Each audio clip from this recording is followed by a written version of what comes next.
아니, 우리 회사는 정말 아무 잘못도 안 했는데 갑자기 큰 타격을 입는다? 이게 무슨 날벼락 같은 소리냐고요? 근데 이게 실제로 일어나는 일입니다. 바로 그러니까 경쟁사가 일으킨 문제 때문에 말이죠. 오늘은 이 기업한 간접 흡연에 대해 이야기해 볼까 합니다. 경쟁사의 위기가 어떻게 우리한테까지 불똥이 튀는지, 그리고 이 독한 연기를 어떻게 피할 수 있을지 한번 제대로 파헤쳐 보겠습니다. 요즘 세상이 다 그렇잖아요. 모든 게 거위줄처럼 얽혀 있어서 좋든 싫든 우리는 다 같은 배를 탄 운명 공동체나 다름없어요. 특히 같은 업계에 있다면 더더욱 그렇죠. 한 회사가 흔들리면 그 배 전체가 휘청거릴 수밖에 없다는 겁니다. 이게 그냥 하는 말이 아니고요. 실제 사례를 한번 볼까요? 2015년에 미국에서 유명 멕시칸 그릴 체인점인 치폴레에서 대장균 식중독 사태가 터졌어요. 난리가 났죠. 근데 진짜 문제는 그 다음이었어요.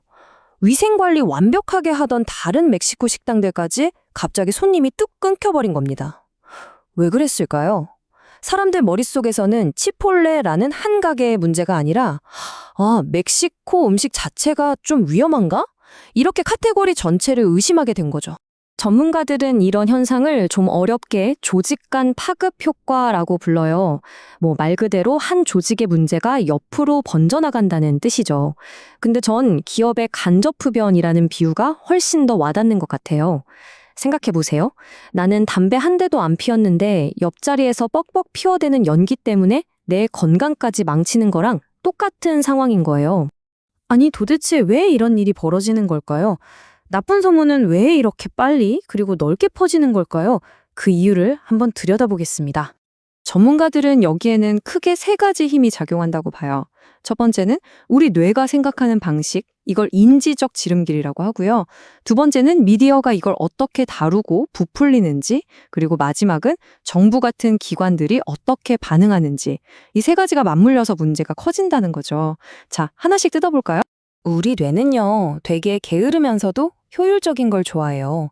그래서 세상 모든 회사를 하나하나 따로 분석하고 평가하지 않아요. 너무 피곤하잖아요. 대신 일종의 폴더를 만들어서 비슷한 것끼리 묶어버려요. 예를 들면 자동차 회사 폴더, 멕시코 음식점 폴더, 이런 식으로요.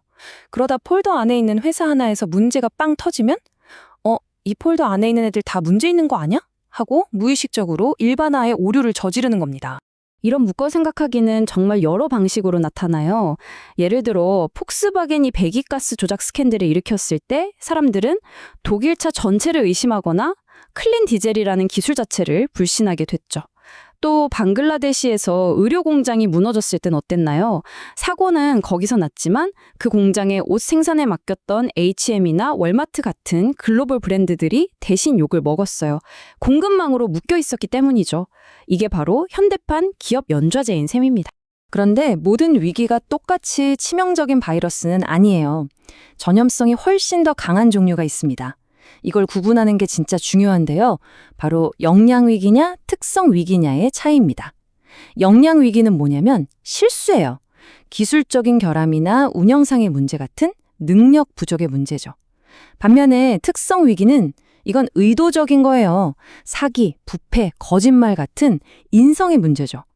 생각해 보세요. 우리가 친구 관계에서도 실수는 용서해 줄 수 있지만 거짓말은 용서하기 힘들잖아요. 똑같아요.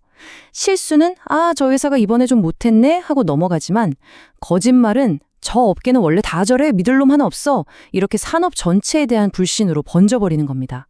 훨씬 더 위험하죠. 자, 원인은 이제 대충 알겠습니다. 그럼 가장 중요한 거 어떻게 해야 이 지독한 간접 흡연을 막을 수 있을까요? 그냥 당하고만 있을 순 없잖아요. 지금부터는 구체적인 방어 전략, 일종의 플레이북을 살펴보겠습니다. 핵심 전략은 딱 네 가지입니다. 첫째, 낌새를 빨리 알아채는 거. 둘째, 우리는 쟤네랑 달라 라고 확실하게 선을 긋는 거. 셋째, 똑똑하게 소통하는 거. 그리고 마지막으로 이 위기를 오히려 발판 삼아 역전의 기회로 만드는 겁니다. 제일 바보 같은 게 뭐냐면요. 경쟁사한테 불난과 구경하다가 우리 집까지 다 타버리는 거예요. 무방비 상태에서 뒤통수 맞는 거죠.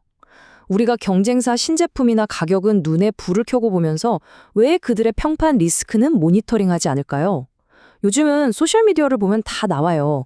이런 걸 실시간으로 추적하고 만약에 터졌을 때 우리는 어떻게 할지 시나리오를 미리 짜두는 것. 이게 바로 조기경보 시스템의 시작입니다. 자, 옆집에 불이 났습니다. 이때 가만히 있으면 어떻게 보일까요? 쟤네도 뭔가 찔리는 게 있나 본데? 이렇게 보입니다.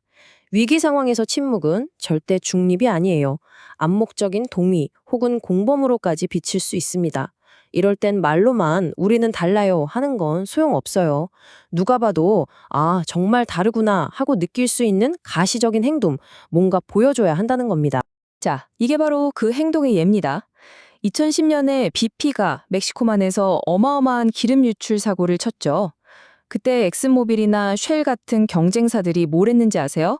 자기들끼리 10억 달러, 우리 돈으로 1조 원이 넘는 돈을 모아서 새로운 해양 유출 방지 시스템을 만들겠다고 발표했어요. 이건 그냥 돈 자랑이 아니에요. 우리는 BP처럼 무책임하지 않다.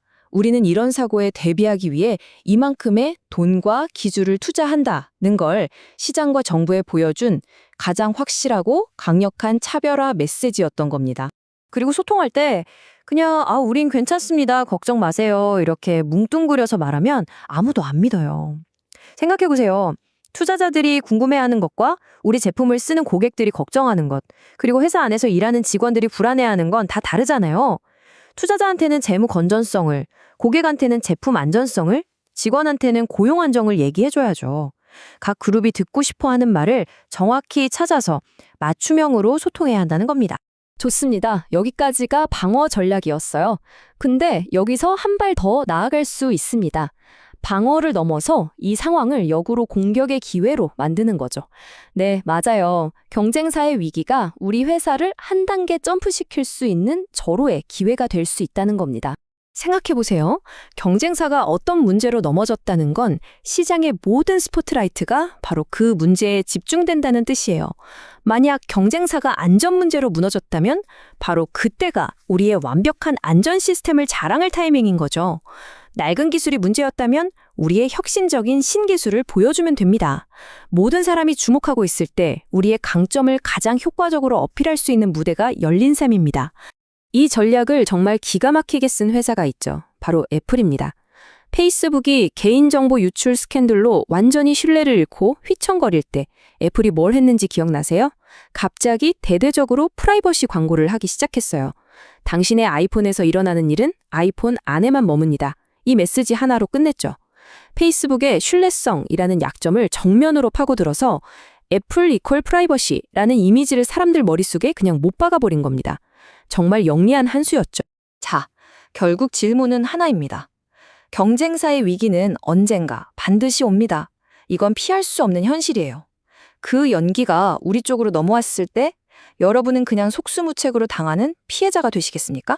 아니면 그 혼란을 틈타 시장의 판도를 바꾸는 기회로 만드시겠습니까?